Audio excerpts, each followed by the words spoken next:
vielen Dank auch dir, Hans-Jörg, für die Einleitung. Wir machen heute weiter mit unseren Schritten durch die Bibel.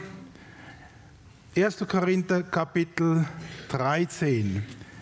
Die Liebe ist das Größte.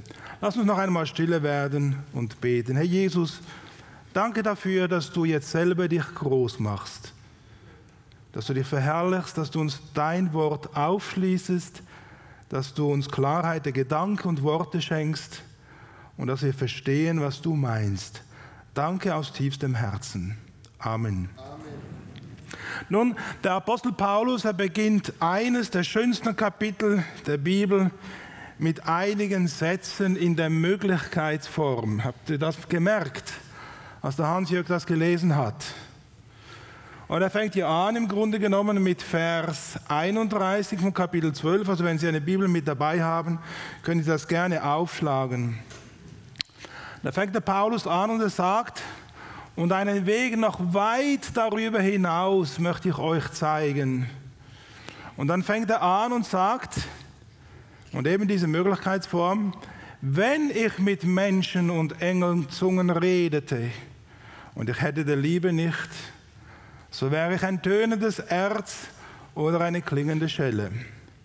Und wenn ich prophetisch reden könnte und wüsste alle Geheimnisse und alle Erkenntnis und hätte allen Glauben, sodass ich Berge versetzen könnte und hätte der Liebe nicht, so wäre ich nichts. Und wenn ich alle meine Habe den Armen gäbe und meinen Leib dahin gäbe, mich zu rühmen, und hätte der Liebe nicht, so wäre es mir nichts nütze. Also der Apostel Paulus will uns zeigen, es gibt etwas viel, viel Größeres, als mit Engelszungen zu reden. Engelszungen in Anführungs- und Schlussstrichen. Als prophetisch zu reden. Die Gemeinde Korinth, die war total überzeugt von sich selber. Die Gemeinde Korinth, die war hochnäsig, die war eingebildet, sie war überheblich. Die Gemeinde in Korinth, sie lebte in Sünde und die fühlten sich noch gut dabei. Sie waren sehr gut im Debattieren, das war ganz typisch korinthisch, das griechische Denken. Als der Apostel Paulus auf dem Areopag war, da wollten die Weisen der damaligen Zeit mit dem Paulus debattieren. Und genau das Gleiche taten auch die Korinther in Korinth. Sie stritten über die beste Theologie, können Sie nachlesen, zum Beispiel 1. Korinther 1. Da miteinander gestritten, wer hat die beste Theologie? Die einen sagten, ja, weißt du, ich bin der Anhänger der paulinischen Theologie. Die anderen haben gemeint, nein, nein, ich bin Anhänger von Petrus, seine Theologie ist die rechte. Wieder andere waren Anhänger von Apollos. Und der Rest hat gesagt, nee, nee, wir sind die Besten, wir glauben an Jesus Christus. Und so haben sie untereinander gestritten und so weiter und so fort. Und dann kommt der Apostel Paulus und er tut gleich als erstes im Korintherbrief, schlägt er gleich einmal einen Nagel ein. Einen Nagel schlägt man ja ein, um etwas darauf anzuhängen. Und so schlägt Paulus einen Nagel ein und er holt die Korinther und zeigt ihnen und er sagt zu ihnen, 1. Korinther Kapitel 1, 23, aber wir verkündigen den Christus, er der Gekreuzigte, er der versprochene Retter. Also der Apostel Paulus erholt sie von ihrem falschen Denken, von ihrem Theologisieren, von ihrem Debattieren, holt er sie und stellt sie vor Jesus Christus und macht ihnen Jesus Christus groß und das Kreuz von Golgatha. Das war am Anfang des Korintherbriefes. Und dann geht, nachdem Paulus diesen Nagel eingeschlagen hat, nimmt nun der Apostel Paulus und er geht zu den Korinthern und er zeigt für Kapitel auf, wo gewisse Dinge im Leben und im Dienst der Korinther geändert werden sollten. Er zeigt ihnen, dass sie ihr Denken revidieren müssen. Er zeigt ihnen, dass gewisse Schwerpunkte neu gelegt werden sollten. Und immer wieder malt er ihnen Jesus Christus als den Gekreuzigten vor Augen. Und doch, die Korinther waren ein hartes Pflaster, weil liebgewonnenes Denken verändert man nicht gerne oder so schnell. Und so kämpft der Apostel Paulus für die Gemeinde in Korinth Und er zeigt ihnen auf und er kämpft für die Kraft des Evangeliums. Er spornt sie an, das können Sie nachlesen in Kapitel 1 bis 11 ungefähr, 10 um den Dreh rum. Er spornt sie an und zeigt, das Kreuz, das Evangelium, er spornt sie an, dem eigenen Vorbild nachzufolgen. Er bemüht sich darum, dass die Korinther heilig leben und dass dieses auch Auswirkungen hat auf ihr ganzes Leben, auf ihre Ehe, ihre Familie, ihre Gemeinde. Das ist ganz kurz mit wenigen Worten zusammengefasst, die Kapitel 1 bis 10. Und dann kommt der Apostel Paulus zu den Kapiteln 11 bis und mit 14. Und in diesem Kapitel geht es dem Paulus darum, dass in der Gemeinde in Korinth langsam aber sicher eine gewisse Ordnung einkehrt. Und das Ziel dabei ist folgendes, können Sie nachlesen in 1. Korinther Kapitel 14, Vers 40. 1. Korinther 14, Vers 40. Und das ist das Ziel, weswegen Paulus Korinther 11, 12, 13 und 14 schreibt. Und er sagt dort, lasst alles anständig und ordentlich zugehen. Wenn wir die Kapitel 11 bis 14 miteinander ganz kurz anschauen, nur so einige Stichworte, dann sehen wir, was Paulus als erstes macht. Er kommt und sagt, in Kapitel 11 sagt er Folgendes, er stellt ihnen noch einmal das Kreuz ins Zentrum, und zwar das, was geschah am Kreuz von Golgatha, und zwar im Abendmahl. Dann kommt er und sagt in Kapitel 12, sagt er, nur gemeinsam sind wir stark, nur als Einheit können wir etwas verändern. Ihr könnt euch vielleicht erinnern an die Botschaft mit dem Ruderboot, der Achter mit Steuermann. Dass man im Gleichschlag, da muss man miteinander rudern, sonst hat man ein Durcheinander, kommt man nie ans Ziel. Und dann kommt Paulus in Kapitel 13, das ist unser heutiges Kapitel, kommt er zu sprechen auf die Liebe und er sagt, wir können nur zusammenarbeiten, wenn wir auf der Grundlage des Kreuzes stehen, wenn wir miteinander im Gleichschlag schlagen, wenn wir als Gemeinde gemeinsam vorwärts gehen und wenn uns die Liebe über allem trägt und zusammenhält. Und das kommt er zu reden in Kapitel 13. Und dann kommt er dann in Kapitel 14 auf das zu reden, was eine Not war damals in Korinth, ich kann es leider nicht anders sagen, nämlich das Reden in einer unverständlichen Sprache, das niemand verstand und niemand begriff. Dass sogar die Ungläubigen ganz komisch sich anschauten und haben gesagt, was sind das für Barbaren, die hier in einer Sprache zu uns reden, die wir nicht verstehen. Und deswegen kommt er und sagt als erstes, aber die Liebe ist das Größte und in dieser Liebe dürfen wir lernen, alles andere auch stehen zu lassen, wegzulegen, weil Jesus Christus im Zentrum ist. Und das wollen wir miteinander anschauen. Der Paulus im 1. Korinther 13, er malt uns die Liebe vor Augen. Paulus, er weiß, wir können die beste Theologie haben. Wir können eine perfekte eschatologische Auslegung besitzen, die tiefsten Erkenntnisse der Zusammenhänge der Bibel. Und dennoch können wir am Ziel vorbeigehen. Und deswegen kommt nun Paulus und er fängt an, Kapitel 13, der Vers vorher sagt er, und ich will euch einen Weg zeigen über das hinaus, einen besseren. Weil es gibt einen besseren Weg, etwas viel Besseres, etwas Größeres als Wunderkräfte. Es gibt etwas Größeres als Gnadengaben. Es gibt etwas Größeres als Heilungen. Es gibt etwas Größeres als ekstatisches Zungenreden. Und das ist die Liebe. Und wenn Paulus über die Liebe redet, dann redet er über die biblische, über die göttliche Liebe. Und diese Liebe wollen wir noch einmal miteinander ganz kurz durchlesen. Also Paulus definiert das und gibt das wie als Konterpunkt, gibt er das der Gemeinde in Korinth. Und er sagt, 1. Korinther Kapitel 13 ab Vers 4. Da sagt er, die Liebe, die ist langmütig. Und wir werden miteinander dann Punkt für Punkt miteinander das anschauen, so wie ein Wortstudium machen. Das heißt, Punkt für Punkt wollen wir diese Liebe analysieren. Und so fängt Paulus an und er sagt, die Liebe ist was? Sie ist langmütig. Die Liebe, sie ist gütig. Die Liebe beneidet nicht. Die Liebe prahlt nicht. Die Liebe bläht sich nicht auf. Die Liebe ist nicht unanständig. Die Liebe, sie sucht nicht das Ihre. Die Liebe lässt sich nicht erbittern. Die Liebe rechnet das Böse nicht zu.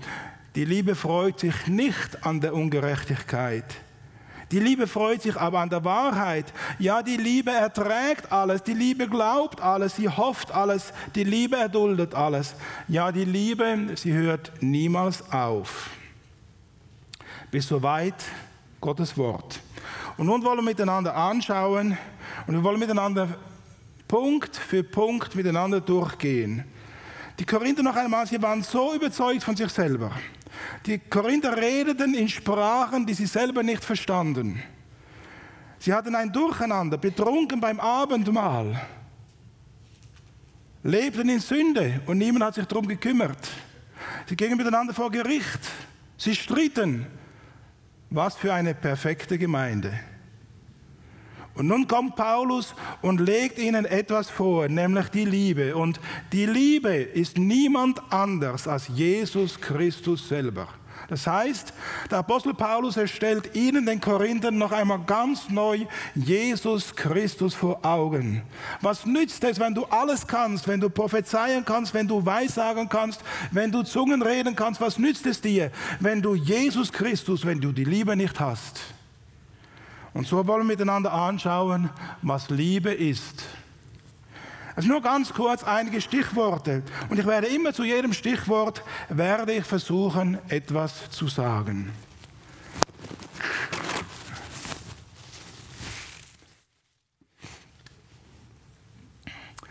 Was ist die Liebe?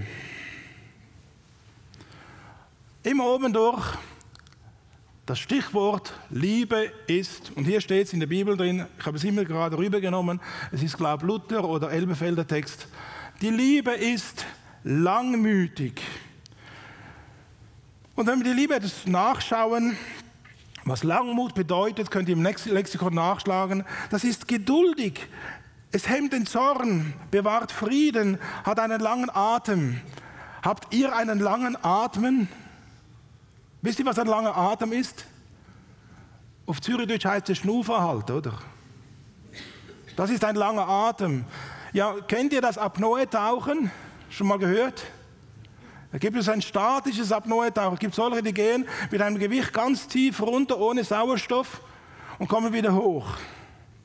Aber da gibt es auch solche, die legen sich ohne Atem, legen sie sich in ein Bad rein oder in einen Swimmingpool und die können über 20 Minuten den Atem anhalten. Haben wir so einen langen Atem, wenn es darum geht, mit unserem lieben Freund, Bekannten, Verwandten und Gemeindeglied umzugehen, einen langen Atem? Die Liebe ist langmütig. War nicht der Herr Jesus geduldig, langmütig? Wenn wir den Herrn Jesus anschauen, wie geht er um mit dem Petrus?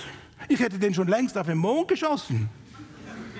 Ja, ist doch wahr. Immer mit seinem Mund zuvorderst. Immer hat er die besten Ideen. Hier hast du ein Schwert und so weiter und so fort. Das war der Petrus. Und wie geht der Herr Jesus mit diesem Petrus um? Und selbst mit dem Judas, wie geht der Herr Jesus mit ihm um? Als der Judas zum Herrn Jesus kommt und der Herr Jesus mit einem Kuss verrät, da schaut der Herr Jesus ihn voller Liebe an und sagt, Judas, verrätst du mich mit einem Kuss? Der Kuss ist das intimste Zeichen der Freundschaft und Zuneigung. Und Herr Jesus ist voller Geduld, selbst mit diesem Judas. Als der Herr Jesus gefragt wurde, wie oft muss ich meinem Bruder vergeben? Reicht es 7-mal? Da sagt der Jesus 70-mal, 7-mal. Und es ist interessant, wenn wir den Herrn Jesus vergleichen mit den Bibelstellen des Alten Testaments, mit dem Neuen Testament, da können wir nur staunen und sagen, wo ist ein solcher Gott, wie du es bist, der die Sünden vergibt. Und er lässt die Schuld denen, die geblieben sind, als Rest seines Erbteiles, der an seinem Zorn nicht ewig festhält, denn er hat Gefallen an Gnade. Wenn wir über Langmut reden, dann reden wir über niemand anderes als Jesus. Er ist das Maß der Liebe. Er hat einen langen Atem auch mit dir. Er hat bis heute dich nicht aufgegeben, er geht dir nach. Und in welchem Schlamassel du auch drinsteckst, Jesus geht dir nach, du bist ihm nicht egal. Der Herr Jesus, er will dir immer und immer und immer wieder aufhelfen. Der Herr Jesus, er ist der wartet an der Hauseingangstür wie der Vater des verlorenen Sohnes und schaut, wenn er endlich heimkommt. Es ist Gottes Langmut, dass du und ich nicht vorbei sind. Das ist Langmut. Das ist Jesus. Und deswegen, die Korinther werden mit Jesus in Verbindung gebracht. Mit wem bringen wir unseren Nächsten in Verbindung? Mit unserer Meinung, mit unserer Absicht, mit unserer Theologie, mit unserem Glaubensbekenntnis oder mit Jesus? Der Paulus kommt zum Nächsten und er sagt, die Liebe ist gütig. Das heißt, sie wendet sich immer wieder dem Gegenüber zu. Gütig bedeutet, freundlich zu sein, obwohl man den anderen eigentlich gar nicht mag. Gütig zu sein bedeutet, dem helfen, zur Seite zu stehen, auch wenn er 10-mal das Gleiche fragt. Es bedeutet, wohltätig zu sein. Ich bin immer wieder erstaunt, wenn ich die Evangelien durchlese, wie Jesus mit den Menschen umgegangen ist. Da sehen wir den Herrn Jesus, er ist eigentlich müde. Sie wollten sich zurückziehen an einen einsamen Ort. Es steht sogar da, sie hatten lange Zeit nichts gegessen. Und dann sagt der Herr Jesus, komm, wir gehen, wir fahren übers Meer. Und sie fahren übers Meer und rundherum, das heißt See Genezareth, und rundherum, der Herr Jesus hat sich in ein Boot gesetzt und er fährt rüber. Und die ganze Volksmenge macht sich auf und kommt dem Herrn Jesus zuvor. Und als der Herr Jesus dann dort landet mit dem Schiff, ist eine riesen Volksmenge da. Aber der Herr Jesus, er ist müde. Der Herr Jesus hat Hunger. Der Herr Jesus war abgekämpft. Er möchte etwas essen.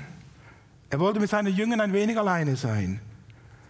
Und wie reagiert der Herr Jesus, als er die Volksmenge sieht? In Markus 6,34 können wir das nachlesen. Und das ist Liebe, denn sie ist gütig. Und deswegen heißt es da, und Jesus stieg aus dem Schiff und er sah die große Volksmenge und es jammerte ihn, denn sie waren wie Schafe, die keinen Hirten haben.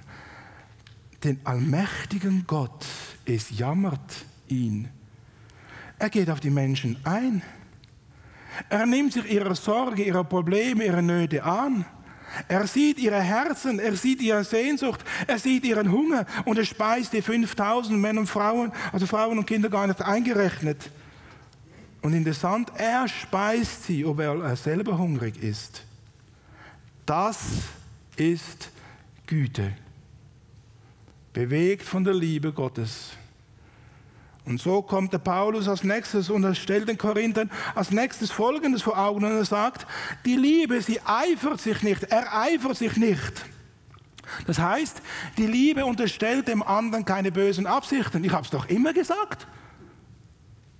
Ich hätte fast was Dummes gesagt. Ja, man so schnell sagen, du bist doch ein oder? Kennt ihr das? Gibt es noch ein paar Wörter hinten, also ein paar Buchstaben hinten nach, ja? So schnell passiert das. Ich habe das doch immer gesagt, das nützt doch alles nicht. Die Liebe, sie ereifert sich nicht. Sie unterstellt dem anderen keine bösen Absichten. Sie ist weder neidisch noch nachtragend. Da kommt ein junger Mann zum Herrn Jesus. Gebildet. Student der Theologie. ein Eifer für das Gesetz, unbescholten im ganzen Lebenswandel, eigentlich vorbildlich. Und Herr Jesus, er schaut ihn an. Und das bewegt mich. Und wir lesen dann in Markus 10, 21, und Herr Jesus schaut ihn an und er gewann ihn lieb. Obwohl der Herr Jesus sein Problem sah, oder wenn wir mit Menschen zu tun haben, wir haben oft schon ein Vorurteil, obwohl wir gar noch nicht mit der Person gesprochen haben. Und obwohl wir gar nicht die Motive der Herzen kennen. Aber der Herr Jesus, er sieht den Menschen an, er sieht auch seine Not und der Herr Jesus schaut ihn an und er gewinnt ihn lieb. Obwohl dieser junge Mann, hochgebildet, intelligent, Student der Theologie, obwohl er an seinem Geld hing, das war sein Götze. Sein ganzes Herz war gefangen von diesem einen. Und der Herr Jesus hat ihn nur lieb, ohne Vorurteil. Da ist nichts, ich habe es doch immer gewusst. Ich kenne deine heimlichen Sünden, gar nichts. Nein, der Herr Jesus schaut ihn an und gewann ihn lieb. Und gibt der Herr Jesus ihm einen Ratschlag. Und leider wird dieser Ratschlag von diesem jungen Menschen einfach in den Wind geschlagen. Und das heißt dann, und er ging weg, traurig, weil er viele Güter hatte. Das war sein Kernproblem. Aber der Herr Jesus, er ereifert sich nicht. Nein, voller Liebe, Güte wendet er sich ihm zu. Ein weiterer Aspekt, der uns gezeigt wird im 1. Korintherbrief, was Liebe ist. Die Liebe, sie prahlt nicht. Ich bin schon sehr sicher, oder? Das ist Prahler, das ist hoch angeben. Unsere deutschen Freunde verstehen das wahrscheinlich nicht. Aber Liebe prahlt nicht. Liebe ist nicht arrogant. Liebe ist nicht aufschneiderisch. Liebe ist nicht anmaßend. Und um das ein wenig besser verstehen zu können, da müssen wir miteinander zum Kreuz. Am Kreuz von Golgatha, da hängt der eine, der Heilige, der Reine. Er hängt inmitten von Mördern, umgeben von Verbrechern. Eigentlich bin ich es. Große Maler haben oft, wenn sie das Bild am Kreuz gezeichnet haben, wenn sie den Verbrecher malen, dann haben sie oft dann das Gesicht des Verbrechers so gemalt, wie sie selber aussahen. Wir sind's, wir sind die Schuldigen. Wir sind der Auslöser seiner Not. Wir sind die Ursache seines Kreuzes. Wir hätten es verdient. Und was tut der Herr Jesus, wie er den Verbrecher neben sich sieht? Wie dieser Verbrecher sich ihm zuwendet. Was tut er, der in einem Licht wohnt, wo man nicht zukommen kann? Was tut er, der so rein ist, dass er die Sünde nicht anschauen kann?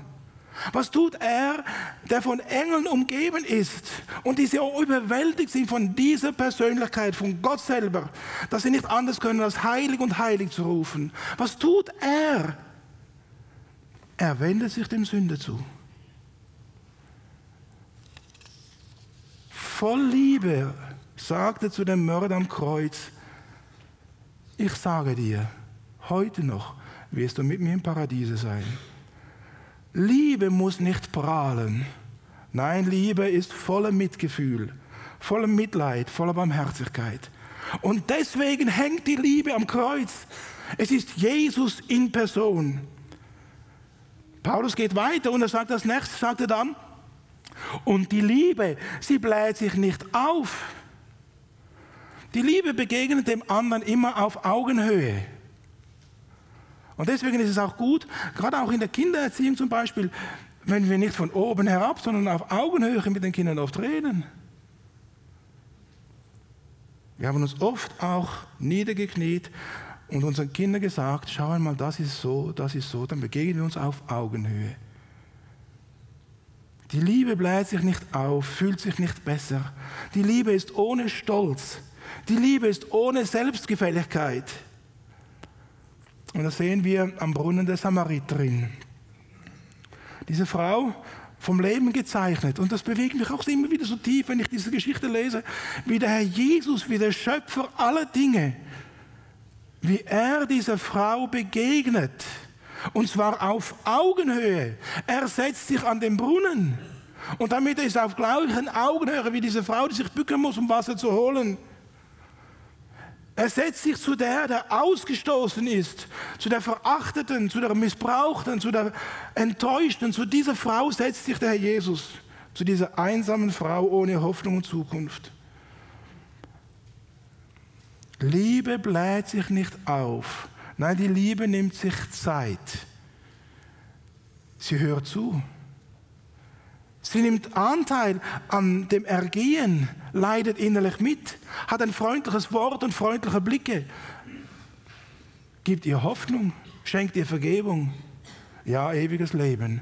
Dass sie voll Freude reinrennt nach Samaria und den Menschen erzählt, was dieser Jesus ihr gegeben hat, nämlich ewiges Leben. Kommt doch, ist dieser nicht der Messias? Jesus begegnet ihr und das ist Liebe. Mit Respekt, demütig und liebevoll. Ja, der Jesus sagt zu ihr, ich bin es, der mit dir redet. Und mit dem schenkt der Herr Jesus ihr alles. Des Weiteren ist die Liebe, die ist nie unanständig. Die Liebe setzt sich nicht gedankenlos über Schranken des Anstandes und der Sitte hinweg. Sie hat gute Manieren. Was? Die Liebe ist nicht unanständig? Sie setzt sich nicht gedankenlos über Schranken des Anstandes und der Sitte hinweg. Sie hat gute Manieren. Die Liebe ist keine Schleimspur. Die Liebe ist kein charakterloser Lump. Die Liebe ist aber auch kein zahnloser Tiger. Die Liebe ist kein Schaumschläger. Nein, Gott sagt ganz klar, in 1. Korinther 14, 33 sagt der Apostel Paulus, und er definiert damit Gott selber, sagt Paulus, denn Gott ist ein Gott der Ordnung. Er ist nicht ein Gott der Unordnung, sondern des Friedens. Göttliche Liebe hat ganz klare Prinzipien. Göttliche Liebe ist geradlinig. Göttliche Liebe verläuft ganz klar an klare definierten Grenzen und diese Grenzen werden uns vorgegeben im Wort Gottes. Göttliche Liebe kann man vergleichen mit einer starken Hand, überzogen mit einem samtenen Handschuh. Göttliche Liebe weiß ganz genau, was sie will. Die Korinther waren alles andere als ein Vorbild. Sie lebten in Unmoral, und zwar einer solchen Unmoral, dass sogar die Ungläubigen den Kopf schüttelten. Könnt ihr nachlesen in 1. Korinther Kapitel 5. Die Gottesdienste waren so chaotisch, dass sogar die ungläubigen Besucher meinten, es seien Barbaren, die hier zusammenhangslos redeten. Könnt ihr nachlesen, 1. Korinther Kapitel 14 und auch 12. Aber da, wo göttliche Liebe ist, da ist immer Anstand, da ist immer Respekt, da ist immer Zuvorkommenheit, da ist immer gute Manieren. Da ist, nach Altdeutsch zu sagen, Zucht und Ordnung. Das ist göttliche Liebe. Göttliche Liebe benimmt sich nie unanständig. Paulus geht weiter und er sagt dann, göttliche Liebe sucht nie den eigenen Vorteil. Das heißt, göttliche Liebe ist nicht narzisstisch auf sich selber fixiert. Göttliche Liebe ist selbstlos. Sie sucht das Gegenüber. Obwohl Jesus alles hat, alles ist, der Ursprung all dessen, was wir sehen. Ja, er ist der König aller Könige, der Schöpfer, dem alles dient. Er ist der, der alle Dinge trägt mit seinem kräftigen Wort. Ohne ihn wären wir alle inexistent. Die Bibel sagt von ihm, denn von ihm, durch ihn und für ihn sind alle Dinge, ihm sei die Ehre von Ewigkeit zu Ewigkeit. Und doch, wenn wir Jesus anschauen, Er hat nie seinen eigenen Vorteil gesucht, obwohl er ihm alles gehört, obwohl er alles besitzt, obwohl er nur sagen ruft und es steht auf. Er hat nie sich selber gesucht, hat immer den anderen gesehen. Er hat immer das Gegenüber im Blick. Jesus war selbstlos, vorbehaltslos und stets auf das Wohl des anderen bedacht. Ja, über ihn lesen wir in Philipper 2, der in der Gestalt Gottes war und es nicht für einen Raub hielt, Gott gleich zu sein. Er machte sich selbst zu nichts und nahm Knechtsgestalt an, indem er den Menschen gleich geworden ist und der Gestalt nach wie ein Mensch erfunden. Er erniedrigte sich selbst und wurde gehorsam zum Tode, ja zum Tode am Kreuz. Das ist göttliche Liebe. Aber göttliche Liebe ist noch mehr, denn Paulus fährt weiter und er sagt dann, göttliche Liebe lässt sich nicht reizen.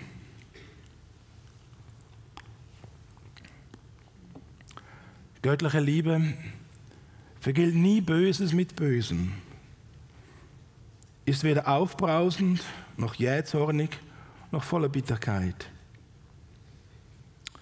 Auch hier wieder, da müssen wir unter das Kreuz. Oder vielleicht schon ein paar Stunden zuvor, in dem Innenhof des Kaiphas, vor Pilatus, vor dem Hohen Rat. Göttliche Liebe lässt sich nicht reizen. Er, der 10.000 mal 10.000 Engel hätte rufen können, ihm, der das ganze Universum zu Füßen liegt, der nur einen Engel schicken muss unter der damaligen assyrischen Armee in einer Nacht über 100.000 Männer einfach abschlachtete. Und die assyrische Armee war damals die bestgebildete, die gefürchtete in der ganzen Welt. Er schickt nur einen Engel und über 100.000 Männer sind tot. Und Jesus, er steht vor diesem Hohen Rat. Er steht vor diesen Soldaten, die brutal sind bis aufs Äußerste. Er, der über ins Meer geht und den Wellen sagt, schweig, sei still, und alles ist still. Er, der durch sein Wort dem Lazarus sagt, Lazarus, komm heraus. Er lässt sich anschlagen. Er lässt sich geißeln. Er lässt sich mit Dornen krönen. Und über alledem bleibt er ruhig. Echte Liebe lässt sich nicht reizen. Denn Jesus Christus, als er vor dem hohen Priester stand und als er, der hohe Priester, Jesus so spöttisch fragte, ja, wer bist du? Hast du darauf nichts zu sagen? Da heißt es so majestätisch, aber Jesus, er schwieg. Ein weiterer Aspekt ist, die Liebe, sie rechnet das Böse nicht zu. Die Liebe erlässt die Schuld, spricht bewusst und willentlich Vergebung zu.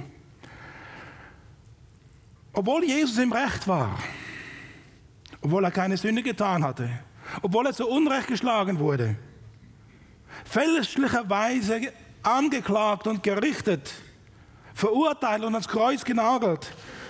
Trotz alledem macht Jesus das eine.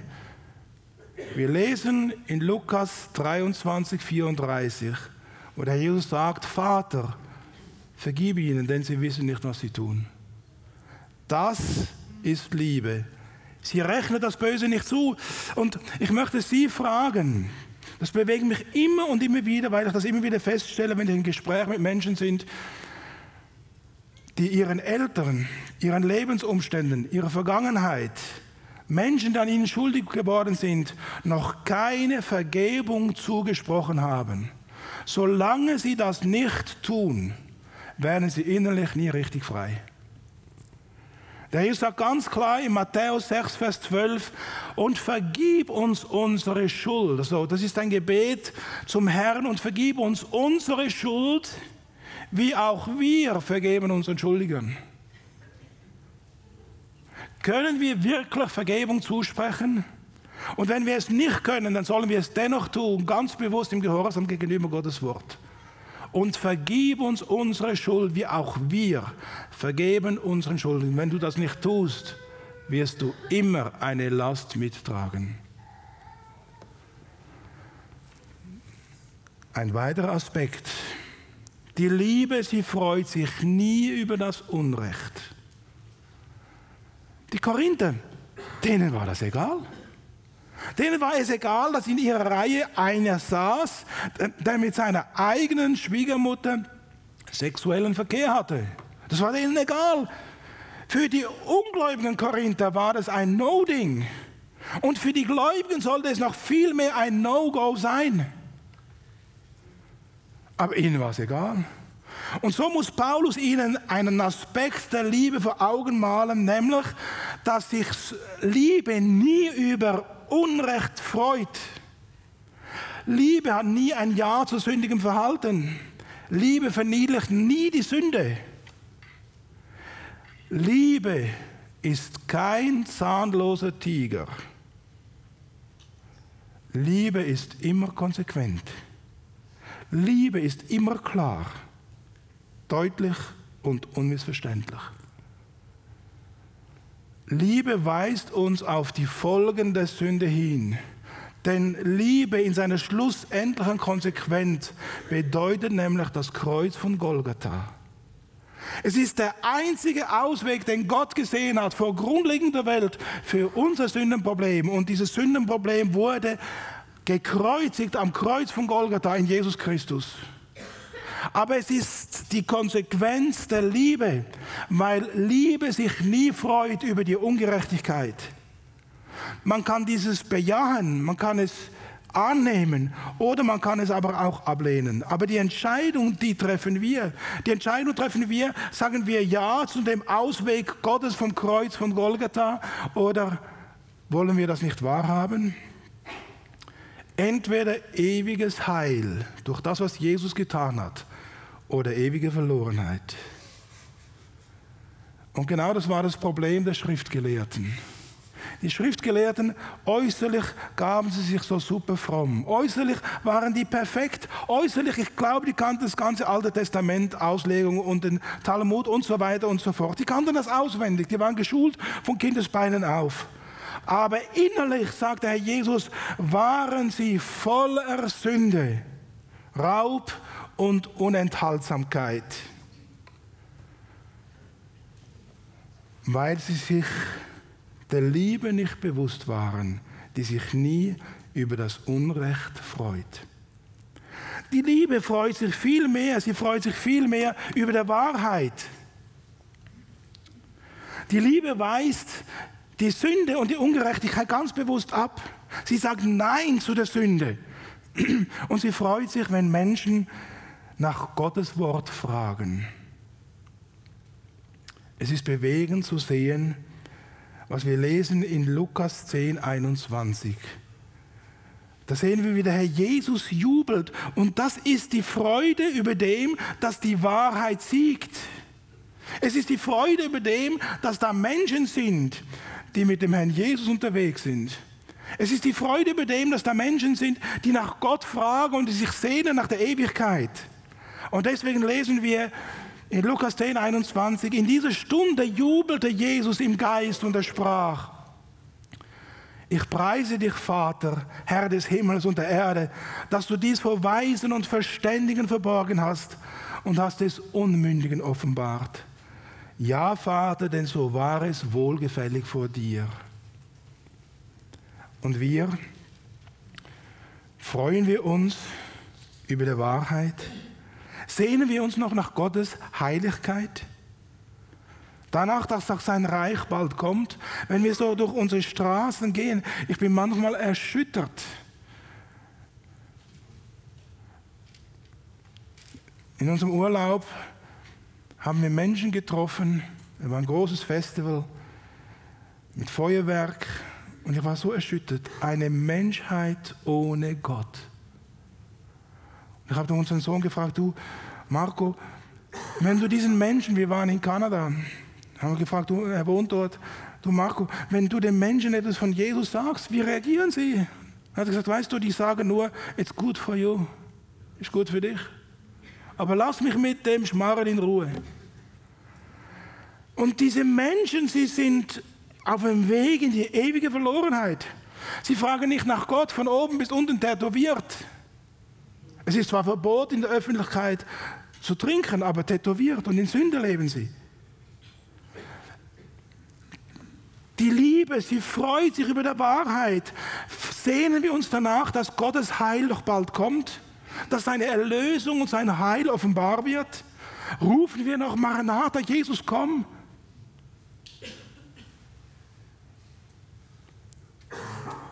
Des Weiteren sehen wir, wie die Liebe alles erträgt. Das heißt, Liebe hält Druck aus, hält in Verfolgung stand, erträgt Entbehrungen und Enttäuschungen. Ich muss sagen, ich selber, ich kann das alles nicht, aber ich weiß einer, der gesagt hat, ich werde dich durchbringen und ich bringe dich ans Ziel. Und auf dieses Wort stütze ich mich. Die Liebe vermag, und das sehen wir, was die Liebe vermag. Die Liebe erträgt. Warum? Wir sehen das, was Jesus auf sich genommen hat. Wie er den Himmel verließ, wie er Mensch wurde, über diese Erde ging, wie er uns sich gleich machte. Wir sehen all das, wie er sich ans Kreuz schlagen ließ. Liebe erträgt, weil die Liebe uns sieht. Die Liebe sieht dich. Die Liebe meint dich. Und deswegen erträgt diese Liebe, die Jesus heißt, alles, aber auch alles für dich. Die Liebe ist eine Person, sie heißt Jesus. Ja, er war verachtet und von den Menschen verlassen, ein Mann der Schmerzen. Er war mit Leiden vertraut, wie einer, vor dem man das Gesicht verbirgt. Er war verachtet und wir haben ihn nicht geachtet. Jedoch unsere Leiden, er hat sie getragen, unsere Schmerzen, er hat sie auf sich geladen. Und deswegen Liebe, biblische Liebe, erträgt. Und sie erträgt auch dich. Des Weiteren kommen wir zu einem weiteren Aspekt, wo Paulus sagt, die Liebe, sie glaubt alles. Das heißt nicht, dass Glaube naiv ist. Nein, Glaube ist alles andere als naiv, denn sie vertraut auf den lebendigen Gott. Sie rechnet mit dem Gott, der alles kann und alles vermag. Und sie rechnet über alledem mit dem, dass Gott mit uns, mit dir und mir ans Ziel kommt. Glaube, echte Liebe glaubt alles. Und dass es alles meint, Gott kann, Gott vermag, Gott kann ändern, Gott kommt mit dir ans Ziel. Und auch wenn die Lebensumstände oft so ganz anders aussehen. Echter Glaube rechnet damit, dass er vermag, dass er, der Allmächtige, alles weiß, dass er, der Ewige, nie zu spät kommt, dass er, der Ewige, unsere Nöte und Probleme kennt, dass er, der Gnädige und Barmherzige, uns nur so viel auflädt, wie wir tragen können, dass er, der die Liebe ist, nur das Beste für uns will, auch wenn es manchmal Wege sind, die wir hinten und vorne nicht verstehen. Meint ihr, der Herr Jesus hat verstanden, als er am Kreuz hing? Ich denke, wir können es gar nicht in Worte fassen.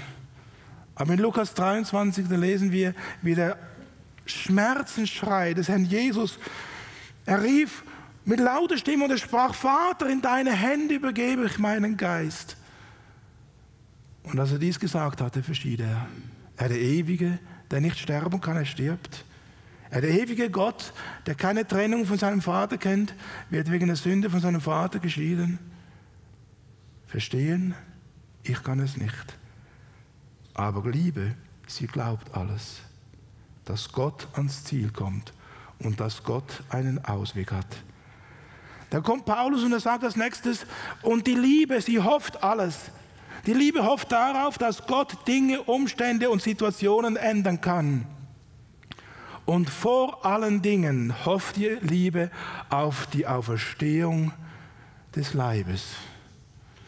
Nächsten Mittwoch wird unser Bruder Hans-Uli Zehnder beerdigt. Ich habe noch gesprochen, was wäre das Thema?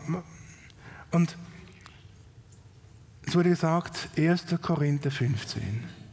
Die Hoffnung der Auferstehung, wir werden uns wiedersehen. Es ist hier mit diesem Punkt auf der Erde ist nicht vorbei. Nein, es beginnt etwas ganz Neues. Es beginnt die Ewigkeit, wo wir nie mehr gehen müssen. Die Liebe hofft darauf, dass er die Auferstehung und das Leben ist. Die Liebe hofft darauf, dass der verlorene Sohn zurückkommt. Die Liebe hofft darauf, dass das verirrte Schaf heimkehrt. Die Liebe hofft darauf, dass sich Gefängnistüren öffnen. Die Liebe hofft darauf, dass das Mehl im Topf nie ausgeht, dass das Öl nicht versiegt.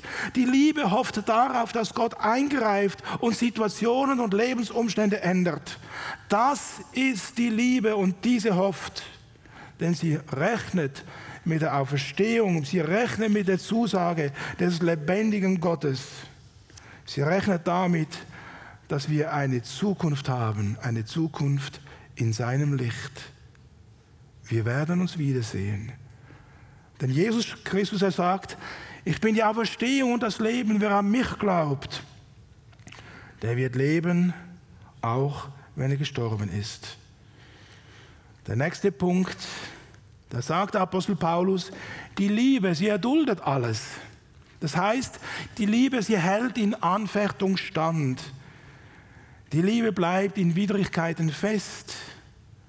Die Liebe ist in Beschwernissen standhaft. Die Liebe ist eine Person.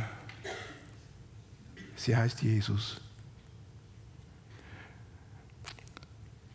Je mehr ich von Jesus ergriffen bin, je mehr ergreife ich ihn.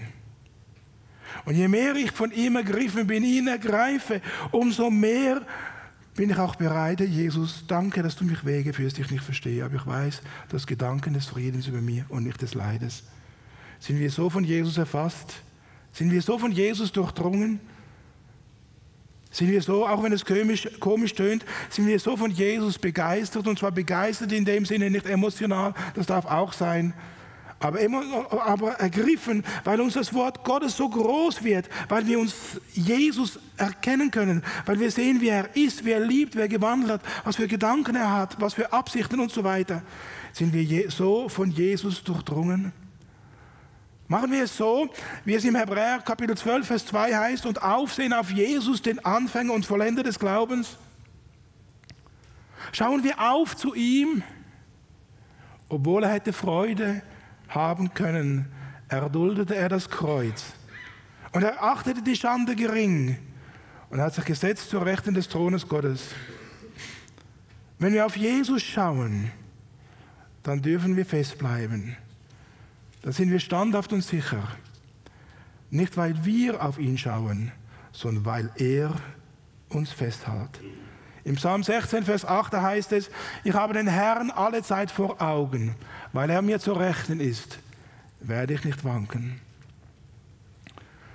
Und so kommen wir zum letzten Aspekt der Liebe. Wir lesen miteinander, noch einmal, die Liebe, sie vergeht niemals. Das heißt, die Liebe wird nie, aber auch gar nie an Bedeutung verlieren. Warum? Glaube, Hoffnung, das wird vergehen. Zungenrede, Sprachenrede wird weggetan werden. Aber eines bleibt, es ist die Liebe. Ja, warum? Weil Gott selbst die Liebe ist. Es gibt keine Religion, wo gesagt wird, dass ihr Gott Liebe ist. Vielleicht, dass sie liebt. Aber die Bibel, Gottes Wort, ist das einzige Buch, wo der Gott, der Jesus Christus heißt, genannt wird.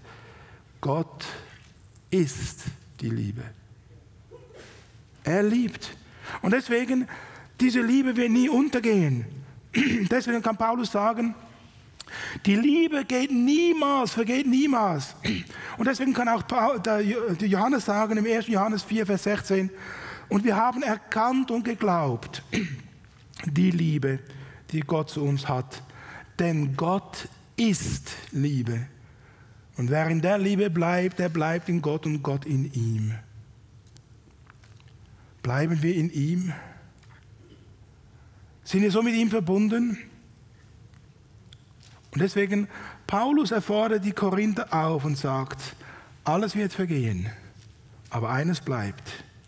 Bleibt bei ihm, bleibt mit ihm, seid mit ihm unterwegs, seid bereit, von ihm zu lernen. Nehmt die Liebe als das Größte. Der Herr möge euch allen zusammen viel Gnade geben. Und nachdem Paulus das alles aufgeführt hat, dann kommt er in Kapitel 14 und fängt an, uns alles darzulegen, was die Nöte waren in Korinth. Dieses Reden in Sprachen, dieses Durcheinander. Aber er hängt den Nagel auf und dieser Nagel heißt die Liebe. Und an dem soll und muss alles gemessen werden. Denn die Liebe, sie ist das Größte. Amen. Lasst uns stille werden und beten. Herr Jesus, wir wollen uns nur und nur an dich halten. O Herr Jesus, du malst uns und zeigst uns auch gerade in Korinth diese Gemeinde, die so viele Nöte hatte, die gefangen waren in ihrem Denken, die gefangen waren in ihrem System, die gefangen waren aber auch in Schuld und Sünde, in Missgunst, Eifersucht. Und dann nimmst du diese Gemeinde durch den Apostel Paulus und sie stellst sie auf das Kreuzesboden. Und dann malst du ihnen Jesus dich selber vor Augen, Gott, der die Liebe ist. Und Herr Jesus, das möchte ich auch, dass ich dich vor Augen habe, dass wir als Gemeinde dich vor Augen haben und dass wir all diese Aspekte der göttlichen Liebe auch in unserem Leben anwenden dürfen, nicht aus uns selber, aber weil du, Herr Jesus, in uns wohnst durch deinen Heiligen Geist. Und du hast gesagt, und wenn jener kommt, der Geist der Wahrheit, der wird euch in alle Wahrheit leiten. Ja, du wirst uns alles immer mehr, je mehr wir mit dir verbunden sind, mit dir leben, aus deinem Wort im Gebet, in der Gemeinschaft untereinander, wirst du uns formen, verändern, umgestalten in dein Bild. Danke dafür, für diese Zusage und danke dafür, dass du mit uns ans Ziel kommst. Und darüber preisen wir dich und beten dich an. Und Herr Jesus, komme bald.